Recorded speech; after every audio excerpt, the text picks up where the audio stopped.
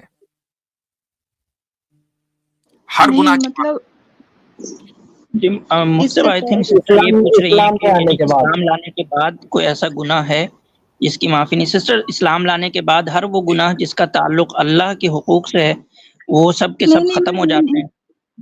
میں یہ نہیں پوچھ رہی. ان کا پوچھنا شاید یہ تھا کہ اگر کوئی مطلب مسلم نہ رہنے جب مسلم نہیں تھے اس ٹائم کا کوئی ایسا گناہ ہے کہ اسلام لانے کے بعد اس کی معافی نہیں ملتی.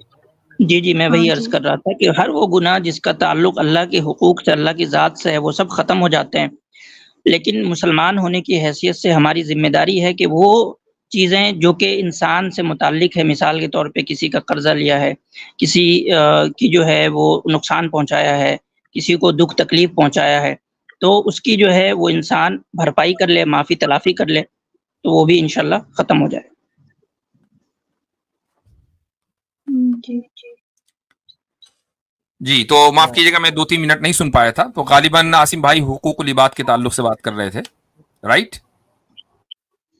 جی حضرت جی ہاں ٹھیک ہے، صحیح ہے. تو مثال کے طور پر اگر ایک آدمی اسلام قبول کر رہا ہے اور اس نے اسلام لانے سے پہلے کسی کا پیسہ دبا رکھا ہے، تو بھائی اسلام لانے سے وہ ختم نہیں ہوگا، وہ اپنی جگہ ہے. لیکن جو گناہ ہے اس طرح کے خدا کی ذات سے متعلق جو گناہ ہے وہ سب کے سب معاف ہو جاتے ہیں. ایک فریش اسٹارٹ ہے. تو باقی اب آپ اگلی زندگی کو اسلام کے اوپر عمل کرتے ہوئے گزاریں. جو روشنی اللہ تعالیٰ نے آپ کو دکھائی ہے کوشش کریں کہ وہ روشنی دوسروں تک پہنچے، اور اس کے لیے ضروری یہ ہے کہ آپ دین کو سمجھیں، قرآن کریم کو اچھی طریقے سے پڑھیں، نمازوں کی پابندی کریں. اور آپ خود ہی کہہ رہی ہیں کہ آپ نے حجاب شروع کر دیا. اللہ تعالیٰ مبارک کرے اس سفر کو اور آپ کے درجات کو بلند کرے اور جنت الفردوس آپ کے نصیب میں ہو. یہ دعا کر سکتے ہیں. جی میرا بھائی بھی آئے گا، ابھی وہ گھر میں ہے، تو وہ جب آئے گا وہ بھی کلمہ پڑھے گا آ کے. ماشاء اللہ ماشاء اللہ ماشاء اللہ. تو ٹھیک ہے بالکل. اگر آپ یعنی وہ ابھی آنا چاہتا ہے یا بعد میں کسی وقت؟ وہ آئے گا 1 مہینے بعد، مطلب وہ ابھی 1 گھر مہینے. میں ہے، میں گھر میں نہیں ہوں. اچھا آپ گھر میں نہیں ہیں، اوکے دیٹس فائن. ٹھیک ہے. تو انشاءاللہ اس کو بھی کلمہ پڑھائیں گے جب وہ آئے گا، اور اللہ تعالیٰ آپ دونوں کے ذریعے دین کا پیغام عام کرے. جی ٹھیک ہے چلیں جی، شکریہ، جزاکم اللہ خیرن، بارک اللہ فیکم. چلیں سسٹر پھر صحیح مسلم اچھا صاحب آئے ہیں. صحیح مسلم صاحب آئے ہیں، ماشاء اللہ. جی کیا حال چال ہیں؟ السلام علیکم. وعلیکم السلام ورحمۃ اللہ. جی خوشی کا موقع تھا تو میں بھی شرکت کرنا چاہتا تھا، میں بھی ماشاء اللہ ماشاء موومنٹ اللہ. کا پارٹ بننا چاہتا تھا. اور بڑی خوشی ہوتی ہے مطلب دیکھ کے کہ لاکھوں کروڑوں بیوقوف لوگوں میں سے کوئی ایک نکلتا ہے جس کو ایکچوئل میں اللہ جو ہے ہدایت سے نوازتا ہے. تو ماشاء ٹو اللہ. وے جرنی ہوتی ہے، بہت خوشی کی بات ہوتی ہے. اور ایمان صحیح. یونین کی اتنی محنت ہے وہ رنگ لا رہی ہے.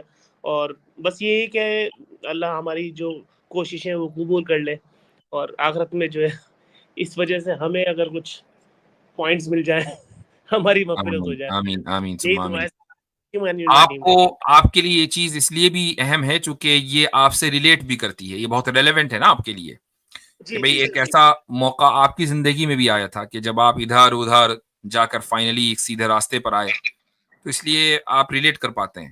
بہت سے جی جی مسلمان بہت اس جگہ. چیز سے ریلیٹ نہیں کر پاتے کیونکہ ان کو تو یہ دولت بیٹھے بٹھائے مل گئی. جی جی اتنی جگہ دھکے کھانے کے بعد جب آپ کو صحیح میں واقعی میں اگر آپ کو سمجھ میں آ جائے کہ میرا ایکچوئل ریزورٹ ہے کیا، اور صحیح. وہ دیکھیے وہ بائی چانس ہی وہ ہوتا ہے. مطلب کیا کنیکشن جوڑتے ہیں وہ مجھے بھی نہیں پتا ہے، لیکن یہ ایک قسمت کی بات ہے کہ مطلب انسان کو ہدایت مل جائے. اس سے بڑی دولت تو دنیا میں کوئی ہے ہی نہیں. تو اتنی رسول خوشی اللہ کی صلی بات اللہ علیہ وسلم کے زمانے میں یوں تو ہر صحابی نے ایکسپیرینس کیا تھا. ظاہر ہے کہ صحابی بنے ہی صحابی اسلام قبول کر کے، پہلے کسی اور دین پر تھے. اللہ یہ کہ اسلام یعنی مسلم ماں باپ کے یہاں ان کی پیدائش ہوئی ہو، جیسے کہ عبداللہ بن زبیر رضی اللہ عنہ پیدائشی مسلمان ہے. لیکن اکثریت جو ہے وہ تو انہوں نے اسلام قبول کیا ہے. لیکن ان سب میں جو ایکسپیرینس سلمان فارسی رضی اللہ عنہ کا تھا وہ دوسرے صحابہ کا نہیں تھا. وہ کہاں کہاں گئے، ملکوں پھرے، فائنلی مدینے میں آئے، مدینے میں بھی غلامی والی زندگی گزاری، یہاں تک کہ رسول اللہ صلی اللہ علیہ وسلم کی ہجرت کو دیکھا، آپ صلی اللہ علیہ وسلم کے پاس آئے، آپ علیہ الصلوۃ والسلام کو ٹیسٹ کیا، پھر جا کر اسلام قبول کیا. جی. اور اتنی لمبی عمر، اور ہو سکتا ہے ان کی وفات پہلے ہو جائے، ایسا صحیح. پاسبل تھا ہم قبول بالکل کرنے سے. بالکل بالکل صحیح کہہ رہے ہیں.